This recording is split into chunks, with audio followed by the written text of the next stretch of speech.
The Bob Murphy Show, episode 97. Hey everyone, welcome to another episode of The Bob Murphy Show.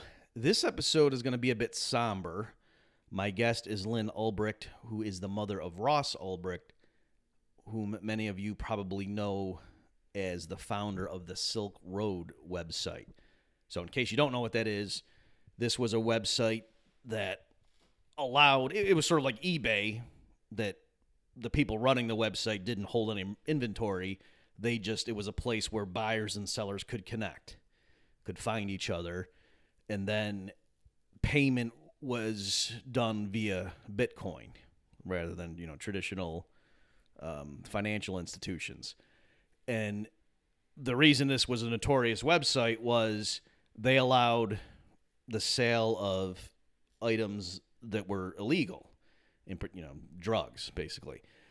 So there are other things being sold too, but that's the point being that that's where people who wanted to buy drugs could go, and it was relatively safe, and untraceable by the authorities.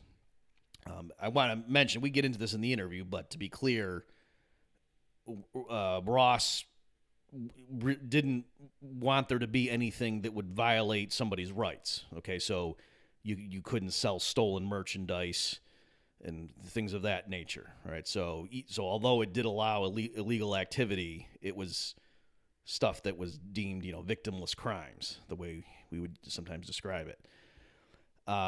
So the shocking aspect to the case is that Ross was convicted, and the sentence he received was double life plus 40 years. So at the time, back before I knew much about it, I kind of just thought, oh yeah, that's a shame. But this shouldn't be illegal in a free society, this kind of thing. And just another victim of the drug war. And wow, that's a crazy sentence. That's kind of what my reaction was. And also, I didn't get too involved with it because there were allegations that, in addition to the victimless crime stuff, that the person running the Silk Road website, who went by the alias of Dread Pirate Roberts, an allusion to the character from the Princess Bride movie, that the authorities were saying was Ross, that when confronted by somebody who had been threatening to expose the real identities of some of the key people involved with Silk Road to the authorities, and of course had this person follow through with that threat, then those people would have been arrested. So, this is a serious threat. And he was demanding, payment. He's blackmailing Dread Pirate Roberts, saying, you give me money or else I'm going to tell the authorities about who these people are. That in response, the Dread Pirate Roberts, who again the authorities are saying this was Ross at the time, tried to hire some hitmen to take out the person. Like that was the solution to, geez, this guy's threatening me. I don't want to give him a bunch of money. I also don't want him to have my acquaintances or colleagues, whatever, go to prison. So I guess I'm going to have to take him out. Right. So for all those I think a lot of other people too, that made us take a step back. Like, oh, geez, this isn't just an open and shut case of victimless crime. It looks like there was some stuff here that, probably we really don't want to be involved with. And so that's where it stood. Eventually, though, I think it was the first time it was at Pork Fest is when I saw Lynn give a talk, and I heard more about the actual trial, and it was just crazy. All right, so if your initial reaction, what you filed it away as, was similar to mine, I would encourage you to listen to this interview. We're not going to just talk about, oh, gee, shouldn't it be legal to buy and sell marijuana and whatnot in the United States? That's not what we're talking about. We're talking about, even given the laws that were on the books, it is astonishing what a miscarriage of justice it was in the trial of Ross. So that's what we talk about. Also, too, I don't want there to be any misunderstanding. The stuff about the hitmen or whatever, that's, Lynn is saying that no, that was completely made up. The state didn't even press those charges. Okay, so that, in her opinion, was just something they made up just to, ruin Ross's reputation. And it had the desired effect. It made, people who might have otherwise been sympathetic kind of keep him at arm's length because, oh, gee, he sounds like he's violent, and maybe this isn't a good guy after all, that kind of thing. Okay, so that's what we talk about, and of course, she'll tell at the end of the interview, if you want to do something to help, what you can do. So with that introduction, here is my interview with Lynn Ulbricht. Well, Lynn, welcome to the Bob Murphy Show. Thanks, Bob. So good to be here. So I'm sure most of my listeners are going to think their reaction was probably the same, when they heard about this as mine originally was, which was, oh, yeah, in a free society, that stuff wouldn't even be illegal. And this is, that's kind of crazy. But I think most people assumed, oh, yeah, you're a major drug trafficker. You're going to go to jail. I mean, that's the way it is. And so what I want to focus on in this interview is how even stipulating what the laws were on the books, the trial and then, of course, sentencing of your son was just amazing and like outrageous. And so why don't we just start with just the sentence? So officially, just to make sure listeners know this, what is the actual sentence that he received? Double life plus 40 years without parole for all nonviolent charges, first-time offender for something he did when he was 26 years old on a computer. Double life. Yeah, plus 40 years. Right. And I saw you mention that like Manuel Noriega didn't get that big of a sentence. Oh, no, and neither did El Chapo. And neither have many drug kingpins, which is what they're saying Ross is, which is absurd. But El Chapo recently got half the sentence that Ross did. It's it's government abuse of power and horrible. So, and again, we're going to obviously get into the specifics here. So folks, trust me, it's not just that, oh, wow, that sentence seems over the top. When I walk through some of the elements of the case and the trial. But in your opinion, I mean, this might just be an obvious thing to you, but just for the record, what were they trying to do? I mean, obviously it can't just be, oh, they're trying to send a message to drug traffickers, because as you said, you're giving examples of other ones who are more notorious. So is it because he was one of the first to like marry anonymous transactions in Bitcoin and so on, and they wanted to send a message like, don't even go down this path, people, because look what happens?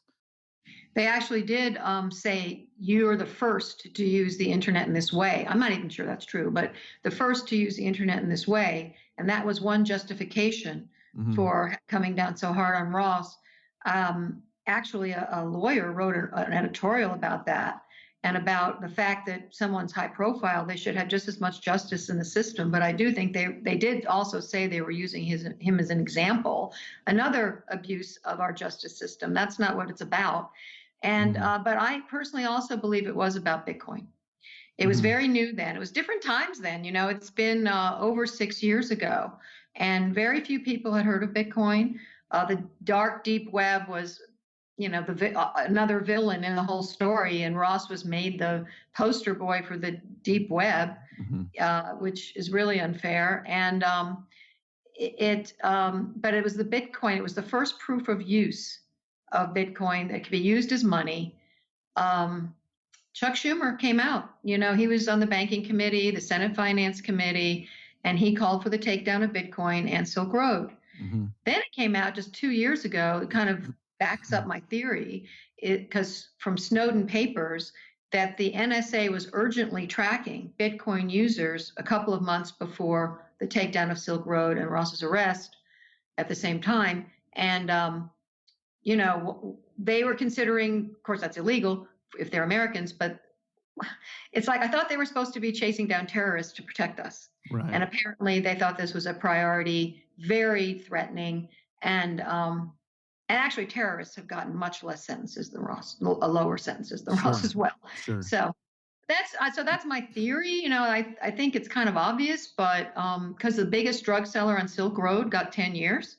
Well, yeah, and he's the same offense level as Ross. Yeah, so I would have mentioned this already in the introduction to start this episode off, but so Silk Road is this website that was just, the people running the website weren't holding inventory; they were just connecting buyers and sellers. Yeah, they were just connecting buyers and sellers.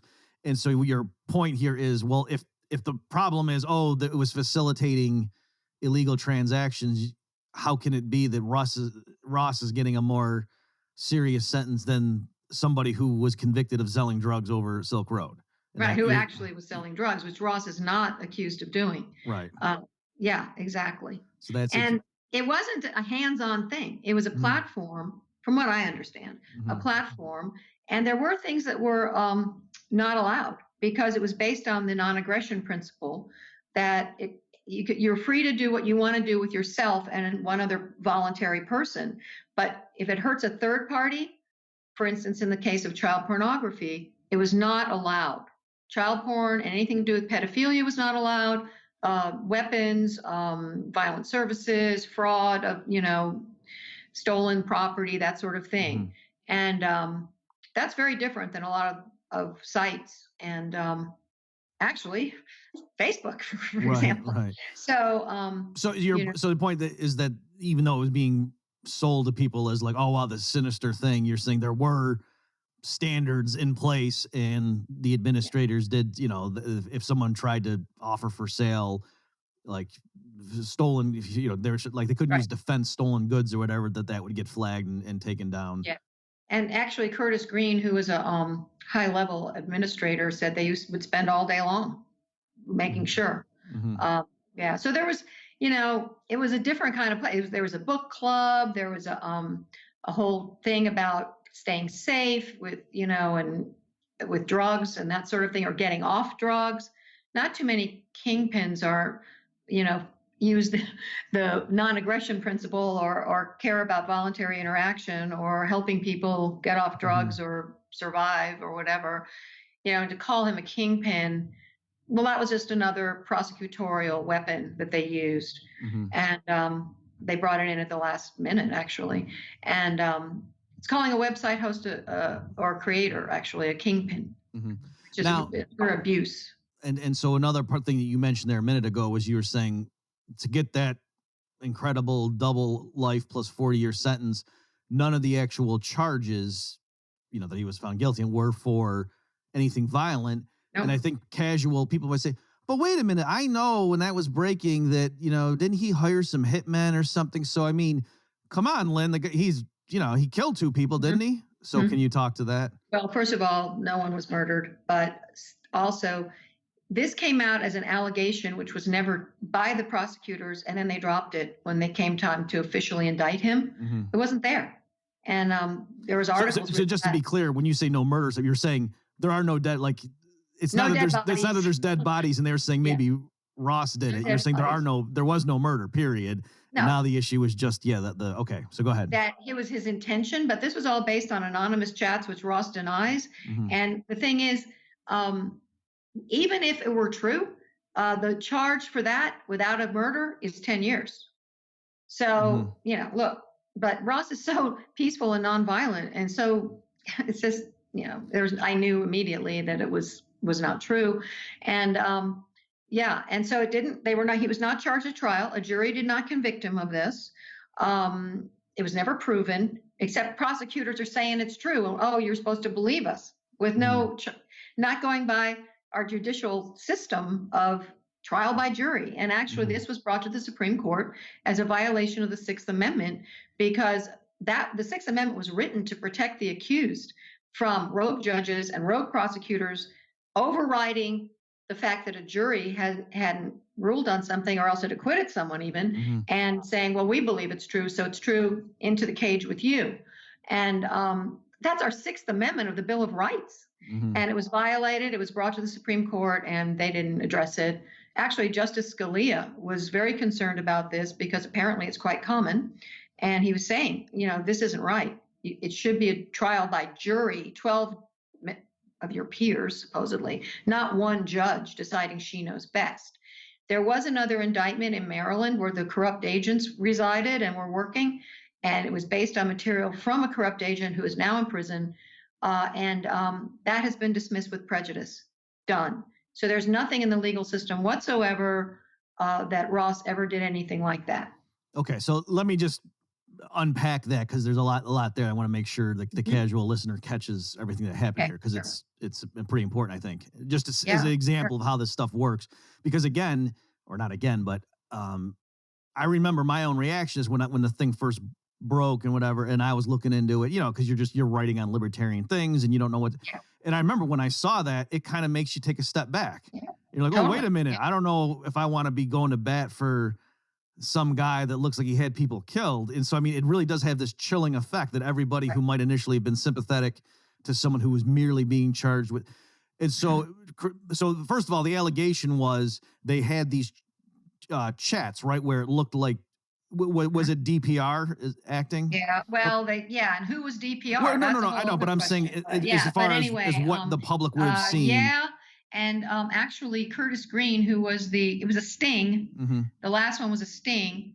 And it was, Curtis Green, who faked his death. They made him fake his death. He's come out as a supporter of Ross. He doesn't believe Ross was the person behind it. He has his own theory about who it was. Mm-hmm. And, my theory is that the government made up the whole chat themselves, which is and they're now in prison. Right. So it's like, really? That's what you've got? They're anonymous. There was never a witness, never anyone saying, oh, Ross Ulbricht did this. It's and that's the problem with digital evidence. Yeah. It's very easily manipulated. So what, but the actual, in terms of is what's there, like what suppose somebody, had said at the time, wait a minute, the allegations are floating around. He did what exactly? Yeah. Says, oh, well, we have this chat log. Yeah. And DPR stands for Dread Private Roberts, which is what the administrator was calling himself, obviously a reference to the Princess Bride character. So DPR, that stands for. So it looking like, because people were, I vaguely recalling, like, the superficial story or prima facie story was, because somebody was like blackmailing DPR saying, I'm going to go and turn in, reveal things to the government about your organization. Reveal people's identities. Right, yeah, because everyone's using pseudonyms. Which potentially is which could be, So that's a very serious threat. One, if this had really happened, you could understand how, somebody who's running the Silk Road, if someone's threatening, I'm going to reveal the identities of these people who obviously could go to prison for a long time. And so then the claim is DPR then says, okay, well, I think I got to do something about that. And then is like putting out feelers to hire hitmen to deal with this person who's trying to blackmail him. Right. So your point is, number one, even if that all happened as stated, it wasn't carried out. And so you're saying the penalty in our legal system for trying to hire someone to kill somebody that doesn't actually come to fruition is only 10 years. Right. So even if that were all true, where are you getting double life plus 40? That doesn't fit. And then my other understanding is that cloud of that charge of the double murder for hire plot was cited for his original to be denied bail. That's correct. That's when we first heard about it. Our lawyer didn't even know about it until in the bail hearing. Okay. It was an ambush. Right. And he had no way to talk to Ross or about this or anything. Right. And but that's how prosecutors work. They're but then, very anyway. But then but then they dropped it, right? So they dropped it. Then they used it to deprive him of bail. Mm-hmm. Then 2 months later, when they indicted him, it wasn't there very clearly. And then but then they were allowed to talk about it to the jury, not charge him with it, but go, oh, well, this and this bad guy, and believe us, but no charge and no conviction. Right. And then at sentencing, the judge used it to justify her draconian evil sentence that she gave Ross. And do you remember just justified her exact wording or close to, like, how does not on that. I remember her exact wording about why she thought he started the site, which was, we know you started the site for philosophical reasons, and I don't know, it's a philosophy you've left behind. This is a First Amendment issue, so I'm skipping around a bit, but those are the words emblazoned on my mind, because I feel like that is the other, you had asked about what's behind this. I think the idea of an open marketplace that's out of the government's control is a big part of why they came down so hard. And she said it. Right. And it's a First Amendment violation. We're not supposed to be put in jail for our philosophy. As regards I don't remember her exact words about it. She brought it up, even though it wasn't charged and that wasn't convicted. Okay, so this is what you're talking about, the Sixth Amendment issue. And that was also went to the Supreme Court, but also. Okay, so just, again, so the listener who's hearing this with fresh ears knows what you were saying. So you're saying that even though what he was formally indicted with, charged with, and went to trial for these murder for hire things weren't on there at all, and No. yet And yet the she prosecutors are speaking. So the jury's hearing this stuff, so it's kind of just floating out there. So now they're thinking, yeah, this defendant is actually a killer. And then the judge, even when justifying or when talking about the sentencing, brings this up again. But it was never proven or convicted or anything. Okay. And by the way, I think it has a lot to do with that the prosecutors use the media. Mm-hmm. And of course, it's really juicy to say murder for hire. You don't want to talk about raw milk was on Silk Road or something, or electronics or whatever. I mean, yawn. Mm-hmm. No, murder for hire. That's really good. And it has stuck. I think we've managed to, with interviews like this, explain it. But that's what you think of a lot of times, people think of. And it's so antithetical to who Ross is. And, but anyway, yeah. So she used it improperly and to justify, because obviously the sentence is so absurd. Or evil, really. Yeah. Barbaric. Right. And so she needed to bring in something, I guess. Mm-hmm. Okay. So now, and then you also alluded to some other stuff here, which is, as if this weren't enough, but wait, folks, there's more. Yeah, I know. There's the gift that keeps on giving. But two of the federal agents who were involved with this case, are they both in prison or just one? And I think there were more than two, but there are two in prison. They were not allowed to be known to the jury.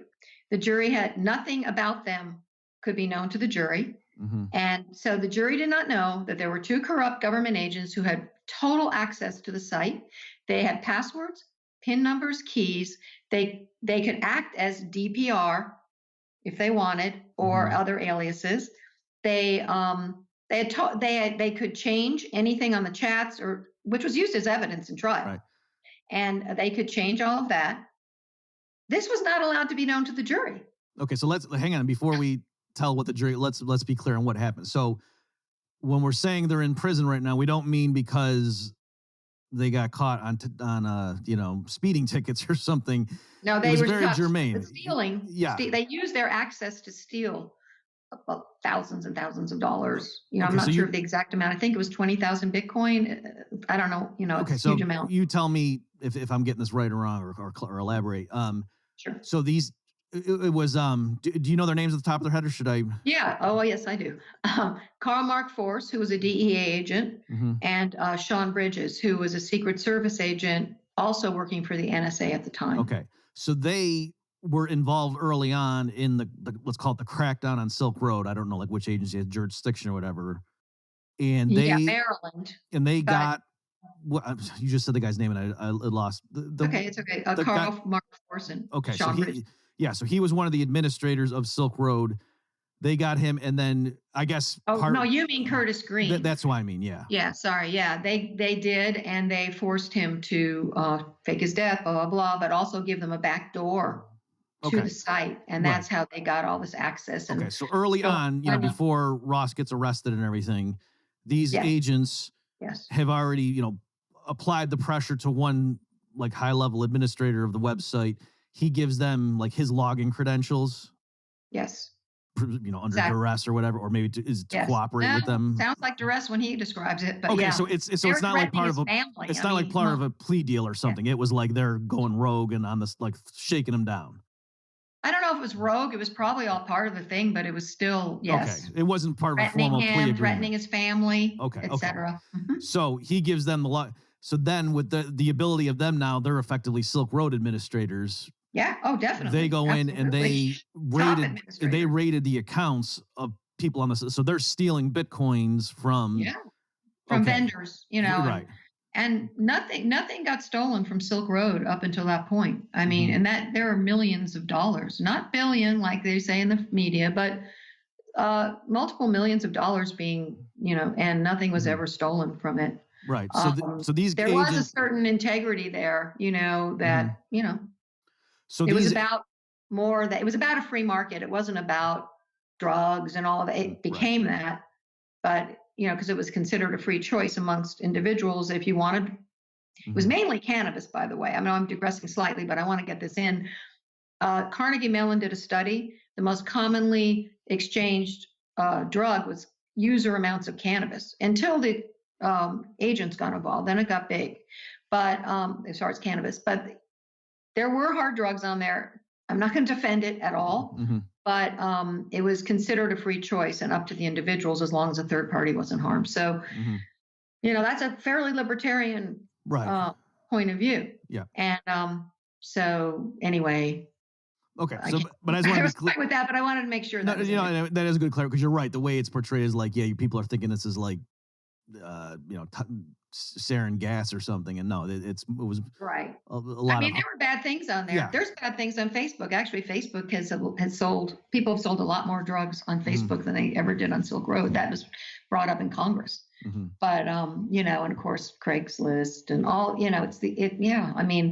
But there were bad things. It wasn't supposed to be anything that hurt people, a third party, but, it was an open market, so it wasn't regulated, tightly or anything. Right. But okay, so these federal agents, there's a period here where the government's crackdown is still under the radar. They have login credentials. They're stealing Bitcoin, and this isn't just your claim. They're in prison now for this. Oh no, it's not like, So this is, they were officially convicted of doing this stuff off the clock. They only got 6 years, but Yeah. So part of the issue is, like, for example, those chat logs that apparently showed that DPR was trying to hire hitmen. That was their sting. That was the sting by those guys. So in theory, they had the ability. They could have just written that stuff themselves and then produced it. I personally think it reads like they did. Right. And the thing is, with Ross, especially, I know he types like a techie. There's all these nice little capital letters and punctuation. I have never gotten anything from Ross like that. It's more like da da da da and all, like a techie. Right. And this is all very proper, and it sounds like the phoniest thing ever, in my opinion. But there was nothing to stop them from saying, that this was, whatever they wanted to say it was.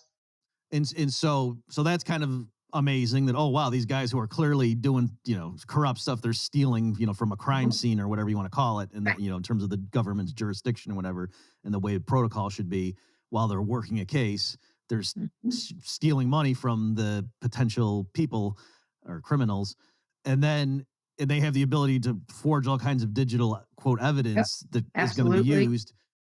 And so, okay, that's bad enough, but now you're saying the jury in your son's trial never knew about that. No, it came out 2 months after trial, but that we fought it. Ross fought it, and his lawyers, and said, look, this isn't right.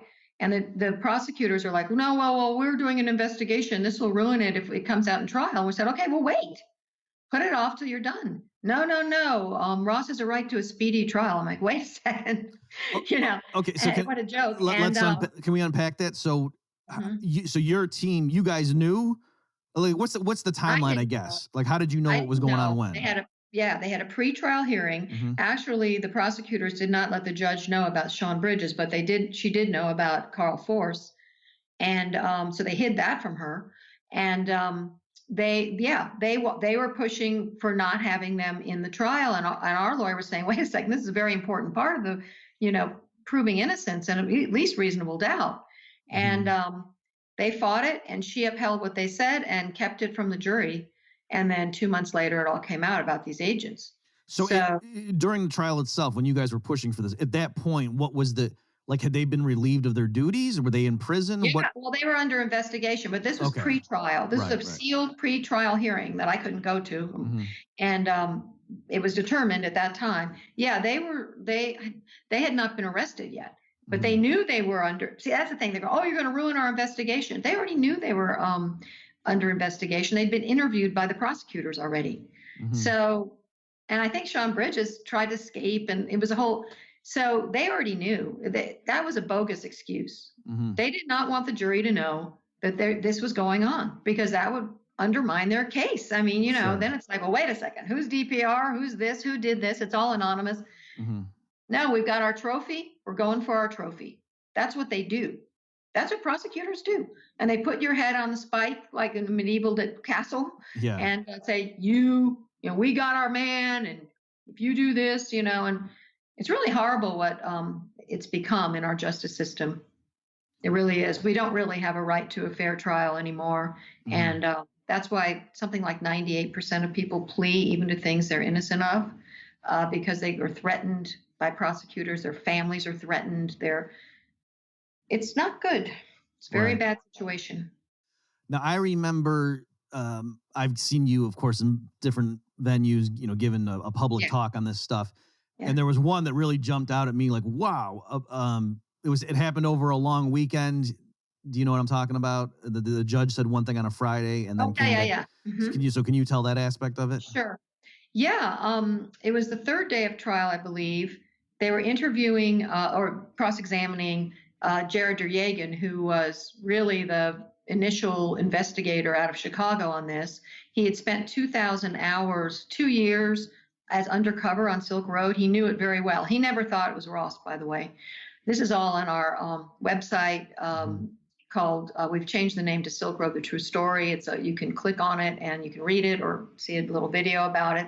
It's all based on the public record and the trial and everything.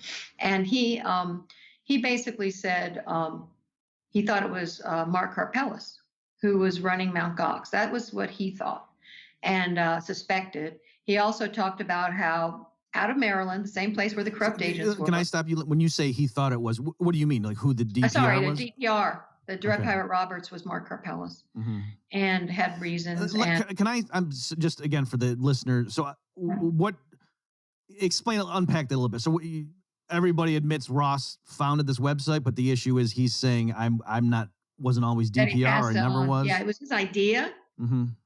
But it's that he didn't continue. He's not a programmer. He doesn't have that. It got too much and he passed it on. Okay. And to DPR, who the investigator, Jared Yergin, that was Mark Karpeles. I'm not saying it was Mark Karpeles. He hasn't been on trial, but that's who he thought it was after 2,000 hours in 2 years. And this was starting to come out, and the prosecution went crazy. They're like, objection, objection, objection. And finally, they shut down the trial, essentially. And the jury went home, and they argued and argued. And the judge said, look, this is relevant. This is relevant. If there was an alternate perpetrator, they have a right to bring this up. And bring this out in a witness. What are you talking about? That was a Friday. We had a long weekend. By Tuesday, she came back and said, anything about Mark Karpeles is off limits. Anything about an alternate perpetrator is off limits. We are not discussing this. I'm telling the jury to disregard everything they heard on Friday. And she went back retroactively to flag what the prosecutor should have objected to and didn't, and sustained it. Who does this? What happens? When does this happen in a trial? Right. And I mean, I was in shock because that Friday I was like, oh my God, this is great. And then by Tuesday I was just like, what? Are you kidding me? It was just horrible. So again, just to be, was it your witness or originally was the prosecution's witness? Prosecution's own witness was saying all this stuff. Okay. While being cross-examined by the defense attorney. Yes. Okay, so... And he said that, they said that they met, that agents out of Maryland, where the corrupt agents were, met with Karpeles' lawyers in Guam. And that the lawyers said, look, you back off Karpeles, because they were after him, and we'll give you a name. And then Ross was arrested a couple weeks, or I don't know exactly how long, not that long after. And even then, Jared Yergin didn't think it was Ross. This is all in our document on the thing. All footnoted, by the way, out of his own testimony, but they didn't. Went after. Okay, so again, just so the listeners get what happened. So it happens to be a Friday. The prosecution brings in a witness. They have him do whatever. He'd been on for a few days. Yeah. Okay. And the defense was. So now Ross's lawyer gets up, and during the cross-examination, it starts coming out that, well, actually, it's possible that my client isn't DPR. Right. And then he's like, well, yeah, it's possible it's so-and-so. And now the jury is hearing, something that, you think that'd be very relevant to the defense to raise reasonable doubt, is to say, wait a minute, this witness that actually is the prosecution's witness is admitting it could be someone else. The judge on that day agreed because the prosecution's objecting, and she's, what are you talking about? Of course they can say this. But then by Tuesday, not only can we not hear that, I'm going to instruct the jury to disregard anything that they heard from the witness that was only there originally because the prosecution brought him in. Correct. Wow. That is all That's pretty correct. amazing. Mm-hmm. I wish it could be videoed sometimes at these trials, because yeah, and I'm pretty sure, well, I won't get into that, but I swear I heard things that were not in the transcript, but so does Paul Rosenberg, by the way. We both were there, and we're both like, I remember that, but I don't know. That's it. So hang on. So you're saying after the fact, you read the official transcripts of what was said at the trial, and they don't line up with your recollection? Well, a couple of things, yeah. Things that happened that aren't in the transcript, like I or say, vice Paul versa? Rosenberg. Huh? Pardon me? Things that you remember happening that aren't in the transcript, or things in the transcript that you said nobody said that? No, not there. Taken out. Okay, so things taken out. Okay. Mm-hmm. I can't prove it because it's not there. Sure. But Paul and I both heard it, and he wrote an article about it because he's like, yeah, we both heard it. I'm sure, Do you there's remember? so many things. It's so complicated. Right. There's so many, I really need to review it, to be honest. I mean, it's been, so long. I need to go back and review all these details again because there's so much there. It's, and it's really, and especially with this sentence, it sets a terrible precedent. Before this trial, digital evidence was not permitted to be used as evidence because it is so easily manipulated and deleted. And that comes to the whole thing after trial, which I should tell you, but hang on one sec. Okay. It's like digital evidence was actually a precedent was set with this trial that it can be used. And that puts us all in danger because they can come up with anything digitally, throw it on a screen and convince a jury, oh yeah, it's true. It's in writing on a screen. That's basically what happened. But after trial, what happens before trials, they bury you in material. And then you're looking for needles in a haystack. And what happened after trial was a couple of those needles were discovered. And one of them was that there was evidence deleted because there was an original folder and it wasn't in there, and it showed a corrupt agent involved and all of that. It also showed that DPR logged into Silk Road Forum when Ross was in solitary confinement in jail. And Jared Driegan, the investigator, when he was testifying, said, yeah, I believe there were many DPRs. And that has come out in many ways. So to pin it all on Ross is another, terrible thing because, and the murder for hire. Well, who was that DPR? There's nobody said it was Ross. Lots of people, or at least some, had that handle and could use it, including the corrupt agents, by the way. Right. Okay, so you said, I don't know if you just covered it, but you said you'll come back to in a minute that digital evidence after the trial stuff was deleted? Yeah. So, a folder was discovered with chats with an agent, and this is all in that same document I talked about on our website, saying he would sell material to DPR about the investigation and warn him and stuff. So DPR was paying the guy. And it was a whole long thing. This is right before Ross was arrested and set up, basically. And it's all there, but it wasn't known until after trial, so we can't use it. And it's proof. It's like right there that there's another corrupt agent who was our high-level person who got in there somehow, or maybe a hacker, I don't know, and deleted a bunch of stuff that was incriminating. And also it showed the DPR logged in to the Silk Road Forum from the DPR account when Ross was in jail and had, of course, no access to, he was in solitary. He had absolutely no access to he couldn't have done that. So, the digital evidence thing, the fact that everything was anonymous, the fact that even the government agent thought there were many DPRs. There's other things that happened at trial that were not allowed to be known to the jury in terms of that. To put a young man who's no criminal history, first-time offender, no history of violence ever in his entire life, in jail, in prison, to die. Death. He's condemned to death in prison. That's what that's really the sentence. Not life in prison. It's death in prison. This is it's got to be corrected, which is what I'm very much working for constantly. And, it's just so wrong. Yeah, I do want to get to, what you've been doing since this happened in a Thanks. second. But the last thing, just on that, because again, I was trying to remember the stuff that I no, it's good. I remember. I don't know if this is enough to prod your memory, but wasn't there something like you guys were going to bring, or Ross's attorney was going to bring in like a Bitcoin expert just so the jury could have, and the judge said, no, I'm pretty sure the jury knows about Bitcoin or something, like, you know what I'm talking about? They understand Bitcoin just fine. Yeah. It was Antonopoulos. Mm-hmm. I mean, he's a well-known expert, and she wouldn't let him testify. Which is amazing, because even right now, 12 people selected from the ranks of the average people in America don't know how Bitcoin works. And so and this was years ago when it was, don't. yeah, Not really.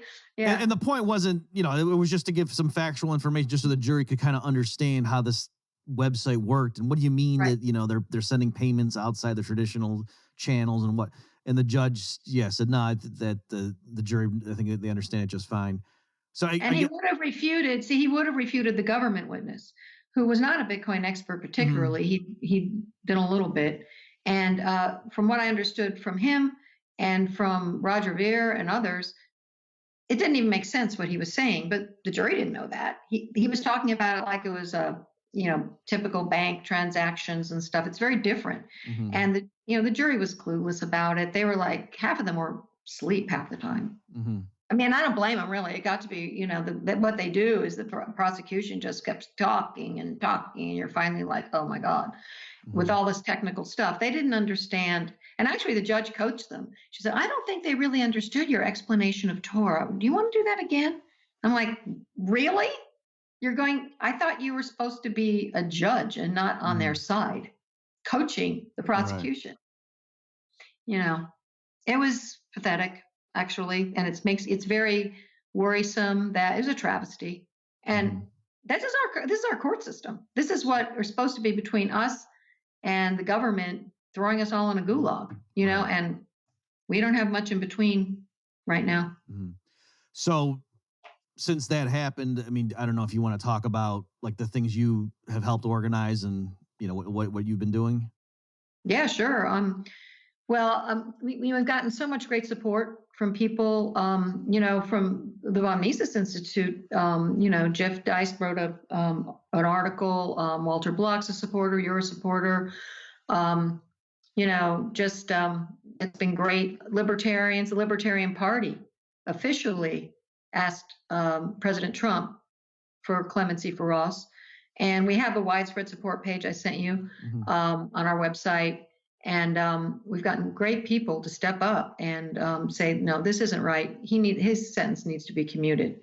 And that's been an effort, to get that done with me and family members and others to reach out to people. And some people just stepped up. We also have a petition that is on change.org that passed 250,000 recently. It's in the 260s now. That's great that we have that many people who are saying, no, this should be commuted. This should be corrected. This isn't right. Of course, I go around. Ross is doing a lot of writing. He just recently wrote about Bitcoin and it got on Yahoo Finance. I'm like, oh, Ross, but anyway, about it. But, he's staying, engaged as best he can without any computer or internet. But, we're just trying to keep it alive because I feel like, Ross, and also make him real, because it's easy to think of, oh, Ross is this name or this legend in the Bitcoin world, where we've gotten also a lot of support from crypto people, of course. He's a person. He's my son. He's sitting in a cage. I just saw him on Saturday. And he's a good person. He's not a danger to a soul. He's actually doing everything he can in there to be a positive force. And when he gets out, I'm going to say when he gets out. And he's a lot to contribute. So this is a human being who's now he's into his 7th year in a maximum security prison, totally nonviolent, but they throw him in maximum security. This is not right. And he's not unique. There's many nonviolent people serving life, thousands. Crazy. And also have excessive sentences that are just horrendous. And it didn't always used to be this way in America. It's since the drug war in the 80s that it's become this just insane draconian system that's been weaponized against people. Mm-hmm. And anyway, so I'm trying to call attention to that as well. Yeah. And to Ross, and we're just trying to keep it alive because it's so easy to forget. Where is he? He's off in prison somewhere, or whatever. And it's easy to forget people in prison. And so just trying to keep it going, raise money, of course, try to get political connections, because really the person who can free Ross is Donald Trump. Well, I was going to ask you, and obviously if you're not like supposed to talk about it, but like, are there still legal channels, things you're doing within the system besides just trying to raise public, or like have you hit roadblocks on all that stuff? We've done with direct appeals to the courts, but there is a civil petition called a 2255 that we are engaged in. They don't have a great track record of winning, but hey, we've got to try out everything. Sure.